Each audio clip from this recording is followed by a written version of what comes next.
Estoy grabando ya. Bueno, me están preguntando esto de plano. Si es excepción? Sí, es muy excepcional porque lo normal es que las resoluciones para que puedan producir su efecto tienen que estar notificadas. Así lo dice el artículo 38. Pero un ejemplo, a propósito de una solicitud que se haga, la encontramos en las medidas precautorias. Las medidas precautorias son aquellas que tienen por objeto asegurar el resultado de la acción. ¿Ustedes estudiaron las medidas precautorias? No, no las han estudiado, pero algo la habrán escuchado. Si yo estoy demandando por 10 millones de pesos y el demandado, yo sé que lo único que tiene es su auto y yo sé que tramitando el juicio, esta persona lo más seguro que va a querer enajenar su auto. ¿Para qué? Por si pierde el juicio, no le embarguen el único bien que tiene. Y la forma de cómo yo estoy compartiendo imagen, ¿no? No, profe. No, profe.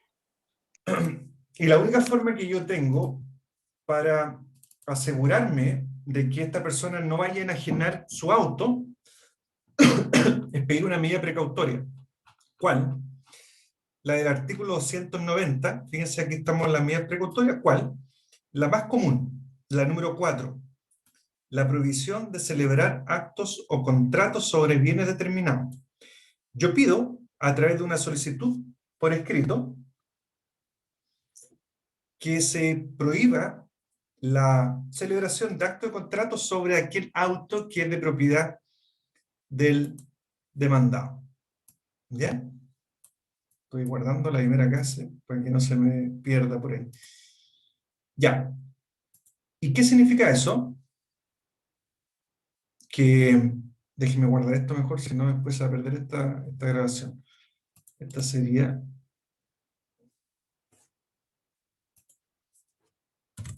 clase 5.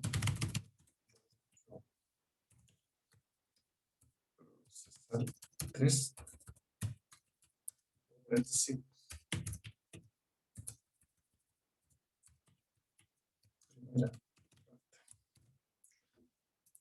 Ya estamos. Prohibición de celebrar acto contrato. Bueno, esto es, las medidas precautorias se tramitan de forma incidental. ¿Por qué? Porque el código dice que se tramitan de forma incidental. ¿Qué significa? Que yo debiera presentar el escrito pidiendo la medida precautoria y el tribunal va a proveer traslado. O sea, lo mismo que vimos nosotros.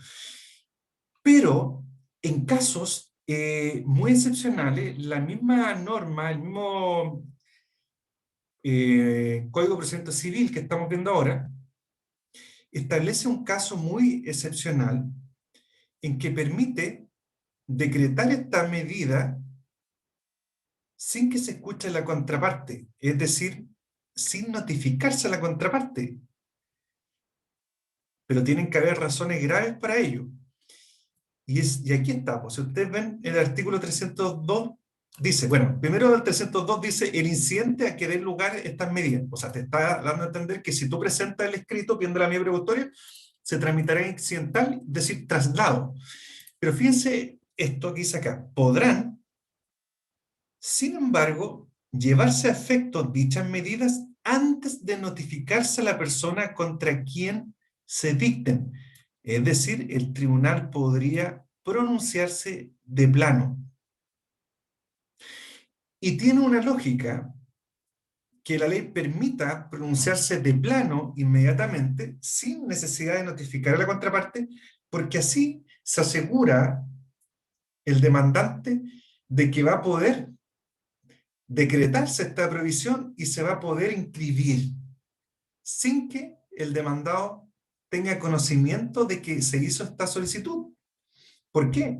Porque si no fuera así, si tú presentas la solicitud y el tribunal provee traslado, como no hay ninguna orden decretada todavía, porque se generó el incidente, el demandado lo más seguro que en ese intertanto venda el auto. Y por lo tanto, esto es una excepción que permite, en casos graves, decretar esta prohibición de plano, de inmediato, ni siquiera como se pide, no, de plano, porque el cómo se pide igual hay que notificarla, acá no, de plano, sin notificar la contraparte. Ese es un ejemplo que ustedes tendrían que aprender y entenderlo. ¿Se entendió, no?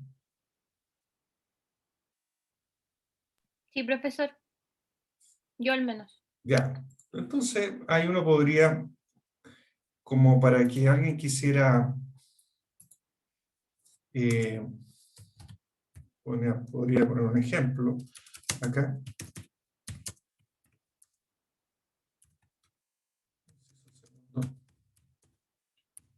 Ahí hay un ejemplo, artículo 302, inciso segundo. Y hay varios más casos de que el tribunal puede proveer de plano, pero son excepcionales. Son excepcionales. Son excepcionales. Y aquí hay un problema que no puedo ver lo que me están escribiendo así. Es una excepción al principio de bilateralidad, po. Exactamente, me están poniendo acá. Es una excepción. Cuando ustedes estudien los principios, o lo estudiaron, quizás lo vieron conmigo, quizás no, cuando estudiaron los principios del procedimiento, la bilateralidad de la audiencia, ahí justo se pasa que una de las excepciones al principio de bilateralidad es cuando el tribunal se pronuncia de plano. Ahí está el ejemplo. ¿Ven? Toda la materia se puede asociar. Muy bien ahí el comentario. Bueno. Ahora pasamos a una segunda unidad que tiene que ver con las resoluciones judiciales, porque ya en parte, esto ya materia, vimos algo a propósito de los actos procesales. ¿Se acuerda que dijimos que podían emanar de los agentes de la jurisdicción? Que son los tribunales, y ahí se da el ejemplo de las resoluciones judiciales. Todo el expediente, la carpeta electrónica está lleno de resoluciones judiciales. Lo que va a cambiar va a ser la naturaleza jurídica de cada una de ellas. Y eso cobra mucha importancia por varias cosas. Por ejemplo, a propósito de lo que estamos viendo, la forma de notificación. Las resoluciones judiciales no se notifican todas de la misma forma. También es importante conocer el tipo de resolución judicial, porque dependiendo del tipo, por ejemplo, el medio de impugnación es distinto. Algunas se pueden reponer, otras se puede presentar recurso de apelación, un recurso de casación, etc. Bueno, pero a mí no me gusta venderme los conceptos, pero este es el concepto de resolución judicial que es súper completo porque te da a entender que las resoluciones judiciales, dependiendo lo que el objeto, en otras palabras, dependiendo lo que hacen esas resoluciones judiciales, admite una clasificación. Si se fijan ahí, lo que está como en líneas cursivas, ahí está la clave. Porque conociendo esto que está ahí, van a entender la naturaleza de las resoluciones judiciales. Si se fijan, ahí encontramos como tres tipos. Fíjense, ¿cuál encontramos? Y ahí después, Las que dan. claro, por ejemplo, dicen las que dan curso al procedimiento. Dan curso al procedimiento. No está resolviendo nada. Solo sirven para dar curso a la tramitación del procedimiento. Segundo, encontramos aquellas que resuelven los incidentes. Por ejemplo, la que falla las medidas precautorias. Esa que falla la resolución que acoge o rechaza una medida precautoria está fallando sobre un incidente. Y esa sentencia tiene un nombre. Después encontramos otra, que es aquellas que deciden la causa o asunto sometido a su decisión, que es la que falla finalmente el objeto del juicio. ¿Se dan cuenta que encontramos ya tres tipos de resoluciones judiciales? Unas que sirven para dar curso al procedimiento, que no están resolviendo nada, principalmente nada, ni incidentes, ni el objeto del juicio. Y después encontramos la que falla el incidente, y después finalmente la que falla el objeto del juicio. O sea, la pretensión del demandante, si se acoge, se rechaza. Ahí encontramos varias clasificaciones. Todas estas clasificaciones que están acá, la verdad que están en el PowerPoint, seguramente están en los libros, todo, pero no es la verdaderamente interesante.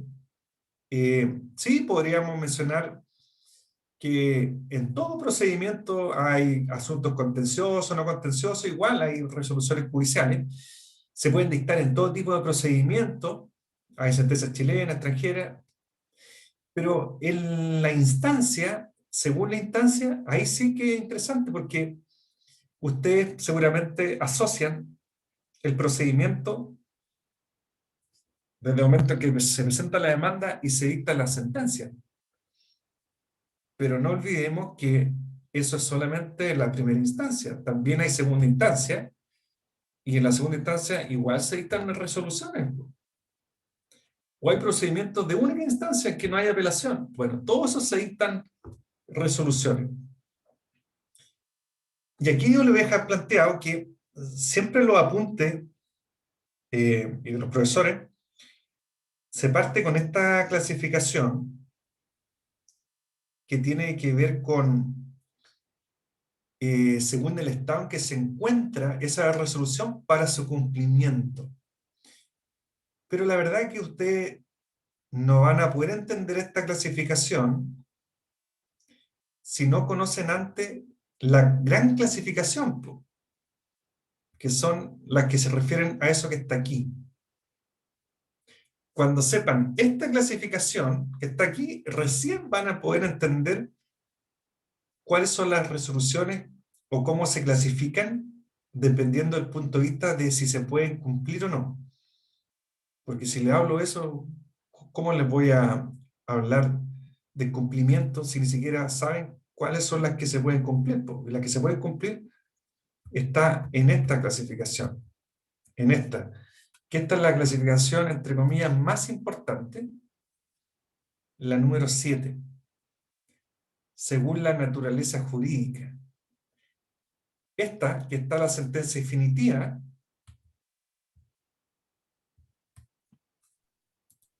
acá, la sentencia interlocutoria, los autos, que aparece ahí en la letra C, y decretos. Esta clasificación, que es la que debiéramos estudiar nosotros, que es la número 7, según la naturaleza, es la más importante, y esa, cada una de estas sentencias que están aquí, definitivas, interlocutorias, autos y decretos, las encontramos acá, en este concepto general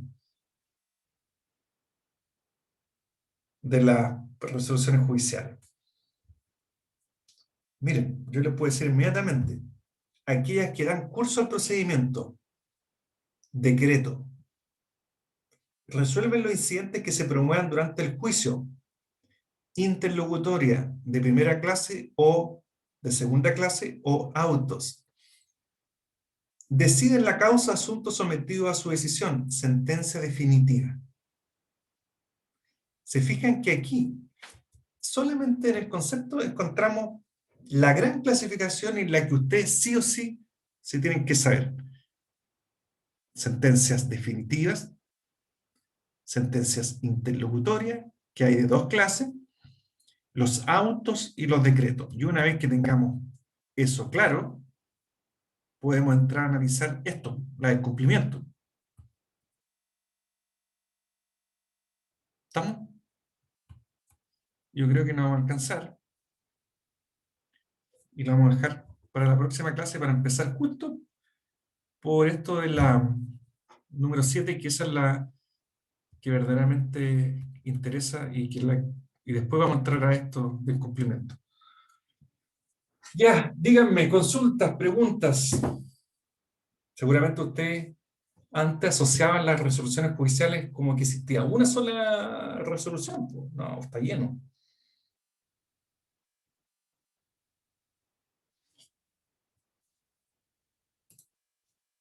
Fíjense lo que está acá.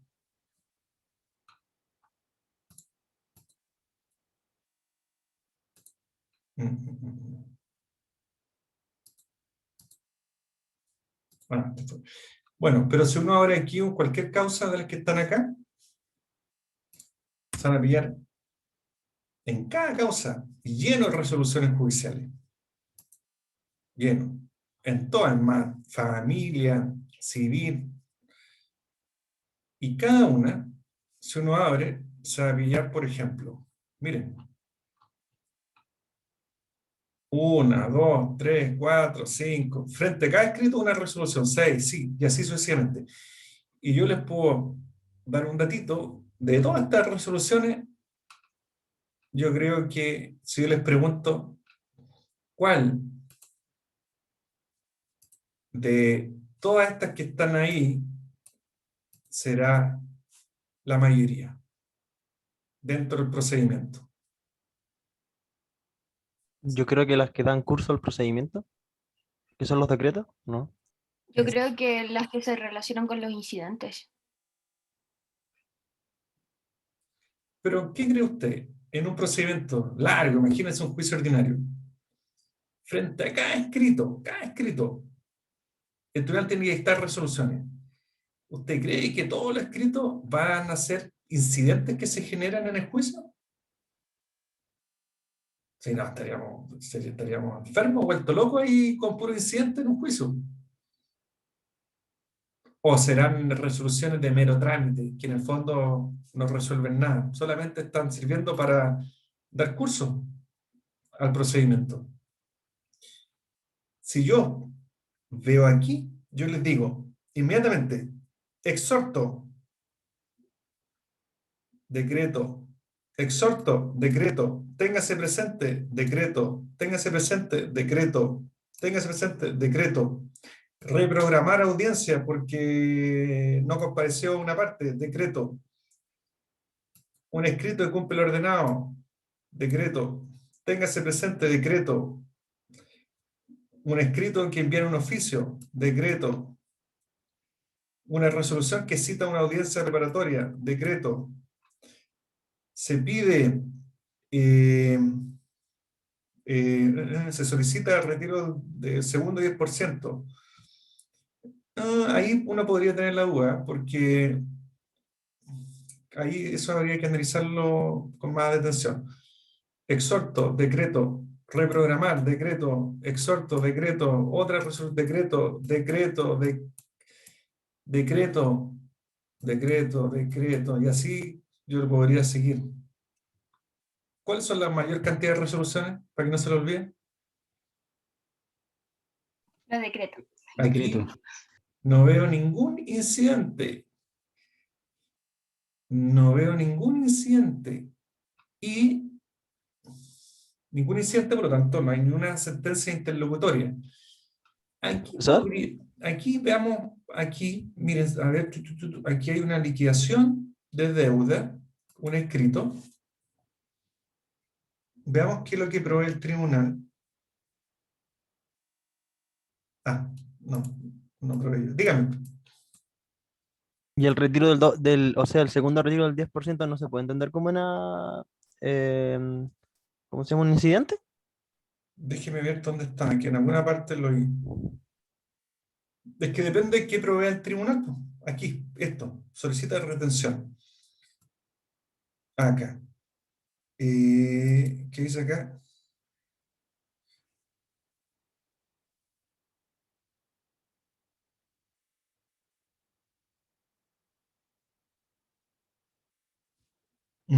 Si se fijan, esto es una resolución tipo, nos pasamos la hora, pero no importa, es interesante. Veamos la naturaleza. Es que no hemos entrado a analizar la sentencia interlocutoria, pero fíjense que aquí el tribunal dice, bueno, y resuelve. Si se fija, resuelve, significa que ya está resolviendo algo, considerando el mérito del antecedente y los solicitados, bla, bla, bla, bla, bla, bla, en relación al 290, 295, fíjense, está citando al artículo 290 y 295. El 290 son las medidas precautorias y el 295 se refiere a la retención de dinero, que es una medida precautoria. ¿Estamos? Que es esta, la número 5. 290 acá. Esta, esa, retención de bienes determinados, que se refiere a dinero. Los tribunales están considerando la retención del 10% como una medida precautoria, como una medida cautelar. Por lo tanto, si es una medida precautoria y es una medida cautelar, la sentencia que acoge esta solicitud debiera ser considerada una sentencia interlocutoria. ¿Por qué? Porque las medidas precautorias, y en especial porque están citando al 290 de las medidas precautorias, se tramitan como incidente. ¿Ya? Por lo tanto, debiera ser una sentencia interlocutoria. El asunto es, acá el tribunal está resolviendo de plano, o como se pide. No está claro, porque la está acogiendo inmediatamente, que se decreta, mira, vamos a agrandar un poco acá, que se decreta como medida cautelar la retención de los fondos previsionales. La administradora de fondos deberá informar inmediatamente al tribunal sobre la solicitud de retiro, ¿sí? Para hacer los antecedentes de la unidad respectiva. En cuanto, fíjense acá, dice, notifíquese a las partes en conformidad a la ley, según corresponda, a través de cualquier otro medio tecnológico que asegure su recepción. Bueno, en este caso, lo que está haciendo el tribunal es que está acogiendo la solicitud y debiera ser una sentencia interlocutoria, porque falla sobre una medida cautelar. El tema es qué tramitación se le dio, y por lo que yo veo acá, no se dio traslado y se acogió de inmediato, pero no se acogió de plano. ¿Por qué? Porque está ordenando la notificación a las partes. ¿Se fijan lo que dice? Por lo tanto, si está ordenando notificar a las partes, se necesita que esta resolución, para que produzca efecto, se notifique. Por lo tanto, debiera ser con conocimiento. ¿Se fijan? No es tal como se pide derechamente. No se ocupa la palabra como se pide, pero en el fondo te está acogiendo de inmediato, sin darle ningún tipo de tramitación, pero sí te está exigiendo que se notifique a las partes conforme a la ley, y de esa forma estaría produciendo los efectos. Bueno, encontramos esto, pero ni siquiera esto es un escrito presentado por la parte demandante. Esto escrito lo presentó seguramente la propia, o sea, el abogado de la parte demandante, yo creo que no lo presentó. Esto se presenta ahora virtualmente, el sistema te da la opción, como una pestañita para lo...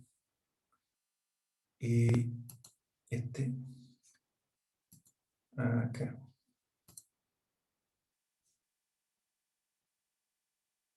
¿Se fijan? Quien presenta la retención es Daniel Andrea Soto, que es la parte, no es el abogado, porque en la oficina judicial virtual te da la opción de pedir el retiro directamente, no a través del abogado. ¿Se fijan? Y más encima aquí ella agrega, porque el sistema le permite agregar algunos hechos, y dice, jamás me ha dado lo que corresponde de la niña, y ya no sé qué hacer para que él le dé a mi hija lo que... Bueno, se fijan, ¿no? Ahí está, ya, no quiero mostrar los nombres todos, pero eso es. Bueno, en base a una sola pregunta salió un tema interesante. Ya, ¿dudas, consultas antes de retirarnos? Profesor, entonces la otra clase vamos a empezar con las clasificaciones. Sí, vamos a comenzar de